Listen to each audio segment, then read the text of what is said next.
मैं रामनिवास शाचार्य श्री कल्याण राजकीय कन्या महाविद्यालय सीकर। आज मैं आपको भारत पाक विभाजन से उत्पन्न समस्याओं के बारे में बताऊंगा, चर्चा करूंगा। कृपया ध्यानपूर्वक सुनने और समझने का प्रयास करेंगे। तो इसके अंतर्गत हम देखते हैं कि विभाजन के समय हमारे नेताओं ने सोचा, या फिर कहना चाहिए कि दोनों तरफ के नेताओं ने सोचा होगा कि अब शांति के साथ, शांति, सहयोग, सद्भाव के साथ हम अपना जो आर्थिक विकास, जिसकी राह बड़ी कंटीली है, और हम निरंतर विकास को प्राप्त करते रहेंगे। परंतु इस विभाजन के बाद और विशेष रूप से पाकिस्तान के द्वारा कुछ इस प्रकार के कार्य किए गए पृष्ठभूमि में कि उसकी वजह से आज भी ये दोनों देश बहुत सी समस्याओं से संत्रस्त हैं। पर तात्कालिक परिस्थितियों में 5-6 बड़ी समस्याएं थी जिनका मैं एक एक करके यहाँ पर उल्लेख करने जा रहा हूँ। उसमें सबसे पहली समस्या थी हैदराबाद विवाद। अंग्रेज लोगों ने भारतीय जो रियासतें, स्वतंत्र रियासतें थी, उनके सामने उनको स्वतंत्र कर दिया और अपने सविवेक से दोनों में से किसी राष्ट्र के साथ विलय करना या फिर स्वतंत्र रहना, ये उन सब पर, उनके विवेक पर छोड़ दिया गया। तो इसी के तहत हैदराबाद के निजाम ने दक्षिणी भारत में अपना एक स्वतंत्र वर्चस्व वाला मुस्लिम राज्य की स्थापना का सपन देखा। उसने सोचा कि ये किस प्रकार का मैं राज्य वहाँ पर स्थापित करूँगा। हालांकि उसने पाकिस्तान को भी भ्रम में रखा और भारत के साथ भी वो विलय की वार्ता करता रहा, पर अंदर से उसका रूप दूसरा था। हालांकि भारत सारी परिस्थितियों पर बड़ी बारीकी के साथ परख रहा था, देख रहा था, और इसी के तहत पाकिस्तान की मदद से और निजाम के आशीर्वाद से वहाँ की स्थानीय रजाकारों ने हैदराबाद की जनता पर मारकाट, लूटपाट और हत्याएं करवाना शुरू कर दिया। इसके परिणाम स्वरूप भारत को वहाँ पर सैनिक हस्तक्षेप करना पड़ा और निजाम को 50 लाख का प्रीवी पर्स देना तय किया, और इस प्रकार से सैनिक हस्तक्षेप से हैदराबाद का मामला सुलझाया गया। तो सबसे पहली विभाजन के तत्काल बाद तो ये समस्या है। दूसरी समस्या जूनागढ़ का प्रश्न था। काठियावाड़ की एक रियासत जूनागढ़, उसकी परिस्थितियाँ कि वहाँ का नवाब मुस्लिम था, शासक मुस्लिम था और अधिकांश जनसंख्या हिंदू थी। नवाब ने एक तरफा पाकिस्तान के साथ विलय की घोषणा कर दी।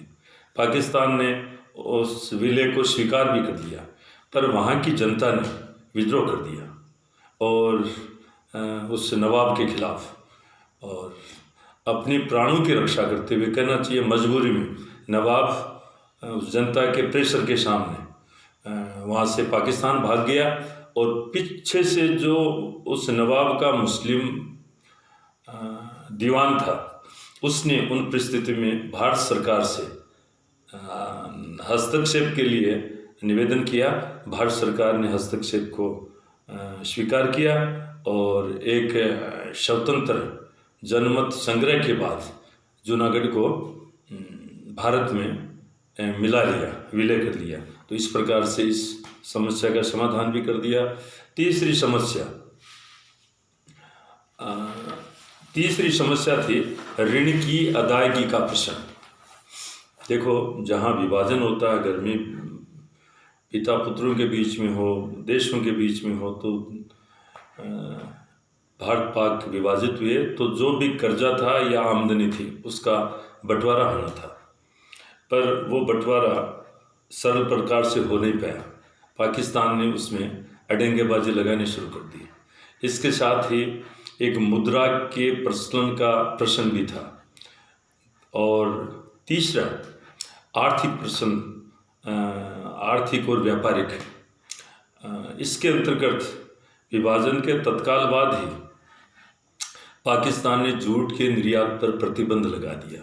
थोड़ी स्थिति इससे भी उलझी, और एक शरणार्थियों का विस्थापित जो शरणार्थी थे, जैसे पाकिस्तान से हिंदू शरणार्थी काफ़ी बड़ी संख्या में अपना वहाँ पर सब कुछ छोड़कर, खेती बाड़ी, मकान, दुकान, जो भी उनके व्यापारिक वाणिज्य प्रतिष्ठान थे, सारा सब वहीं रह कर वो आ गए बड़ी संख्या में। और उनकी जो वहाँ की संपत्ति थी उस समय की, वो 3,000 करोड़ रुपये उस संपत्ति का मूल्य था। प्रतिक्रिया स्वरूप भारत से भी मुसलमान भाई वहाँ पर गए, उनकी भी वो अपनी संपत्ति छोड़कर, उसका मूल्य था 300 करोड़ रुपये। अब इसका समाधान लेन देन का कैसे हो, तो नेहरू और लियाकत अली के बीच 1950 में कोई समझौता हुआ और उसके तहत इसको सुलझाया गया।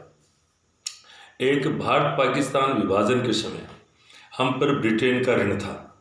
भारत ने बड़ा भाई होने के नाते सदासिद्धता से उस सारे ऋण को स्वीकार कर लिया, पर उसके साथ ये था कि 5 वर्ष बाद प्रतिवर्ष पाकिस्तान भारत को 300 करोड़ रुपया देना शुरू करेगा, जबकि पाकिस्तान उससे मुकर गया और उसमें टाल मटोल करने लगे। इससे भी थोड़ी सी स्थिति गंभीर हुई। एक भारत को पाकिस्तान को रक्षा संग्रह के 55 करोड़ रुपए देने थे। हालांकि नेहरू और पटेल वो रुपया बाद में देना नहीं चाहते थे, क्योंकि उनको पता था कि इस पैसे से पाकिस्तान हथियार खरीदेगा और उसका प्रयोग भी भारत के खिलाफ करेगा। पर गांधी जी ने हस्तक्षेप करते हुए कि आगे दोनों देशों के बीच मधुर संबंध रहे, वो पैसे दिलवा दिए। तो इस प्रकार से ये समस्या है। एक नहरी पानी विवाद क्या हुआ, पंजाब का राजनीतिक विभाजन हुआ। पंजाब में 5 प्रमुख नदियाँ थी, और वो उनका इस प्रकार से था जैसे सतलज और रावी, दोनों नदियाँ दोनों देशों के मध्य से बहती थी। और झेलम और चिनाब वो पाकिस्तान में बहती थी, पाकिस्तान के मध्य से। व्यास नदी पूर्ण रूप से भारत में बहती थी, पर इनके जो हेडक्वार्टर थे, पानी आगे सप्लाई का वो था, वो 3 थे और वो तीनों भारत में रह गए। पाकिस्तान को शुरू से ये चिंता सताने लगी कि कभी भी भारत है वो पानी के आवागमन को, सप्लाई को रोक सकता है, और उससे हमारे सामने तो बड़ी समस्या पैदा हो जाएगी। पीने का पानी, खेती का, उद्योगों के लिए तो भूखमरी की समस्या आ जाएगी। तो इसको लेकर, पर इस विवाद को विश्व बैंक की मध्यस्थता से, उसके सहयोग से दोनों देशों के बीच में 19 सितंबर 1960 को सिंधु जल समझौता हुआ और इस समस्या का भी समाधान कर लिया गया। शरणार्थियों का प्रश्न, विभाजन होते ही पाकिस्तान में वहाँ पर मुस्लिम लीग ने सांप्रदायिक दंगे करवा दिए, और वहाँ पर हिंदुओं को बड़ा खतरा हो गया। उनकी बहन बेटियों की इज्जत लूटी जाने लगी, उनके घरों को आग लगाना, मार काट करना, ये सब। तो उस भय के वातावरण से वो लोग अपना सब कुछ छोड़कर भारत बड़ी संख्या में, उसकी प्रतिक्रिया भारत में भी हुई। भारत से भी मुसलमानों को वहाँ जाना पड़ा और उनकी संपत्ति वगैरह सारी यहाँ छूट गई। पर भारत सरकार धर्मनिरपेक्ष थी। यहाँ की सरकार ने मुसलमानों को समझाया कि हम आपके साथ हैं, आपकी पूरी रक्षा सुरक्षा सब कुछ किया जाएगा, विकास को पूरा ध्यान रखा जाएगा। पर पाकिस्तान में वहाँ की सरकार ऐसा नहीं कर पाई, इसलिए वह वहाँ से ज़्यादा है, यहाँ से थोड़े मुस्लिम भाई भी। पर इसके बाद भी जो उधर से लोग आए अपना सब कुछ छोड़कर बड़ी संख्या में भारत के सामने उनको स्थापित करने की, उनकी शिक्षा, जीवन, घर, सारा सब तो बड़ी समस्या हुई। तो भारत ने ये चाहा कि उधर से जो इतनी बड़ी संख्या में लोग आ रहे हैं तो उसकी क्षतिपूर्ति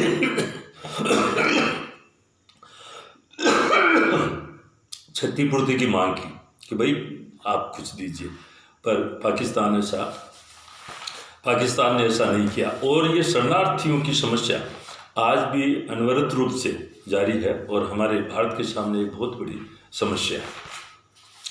और एक कश्मीर विवाद, भारत के उत्तर पश्चिम में कश्मीर स्थित है जो दोनों देशों को जोड़ता है, दोनों देशों के बीच में है, जिसको बफर स्टेट भी, बफर राज्य भी कहा जा सकता है। वहाँ की स्थिति क्या है कि वहाँ की अधिकांश जनसंख्या मुस्लिम है, पर वहाँ का जो शासक है वो आनुवंशिक रूप से हिंदू है।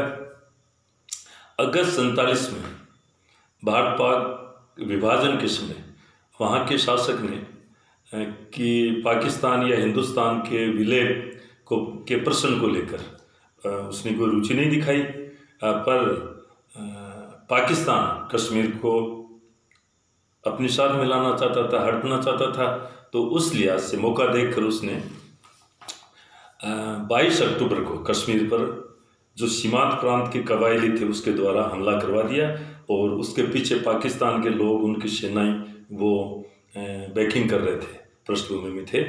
और वो 4 दिन में ही श्रीनगर से 25 किलोमीटर दूर बारामूला तक वो पहुंच चुके थे। तो ऐसी विकट स्थिति में वहाँ के शासक ने 26 अक्टूबर को भारत सरकार से निवेदन किया कि वो अपनी सेनाएं भेजे और उन कबायली लोगों को वहाँ से खदेड़े और कश्मीर का विलय भारत में करने का प्रस्ताव भी रखा।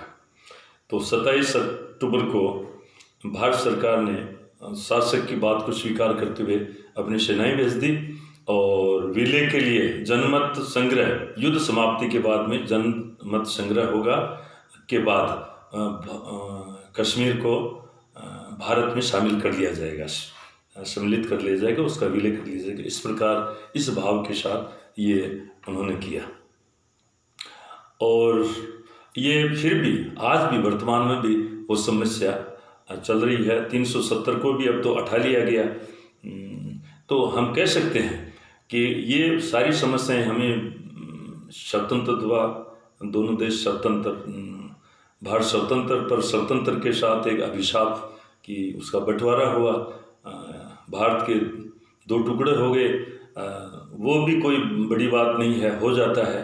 पर उसके बाद लगातार आपस में अभी भी कोई शांति वाली बात नहीं है। हालांकि भारत अपनी ओर से बराबर शांति बनाए रखने की कोशिश करता है, पर पाकिस्तान की वही पुरानी आदतें, वही करतूतें जारी हैं।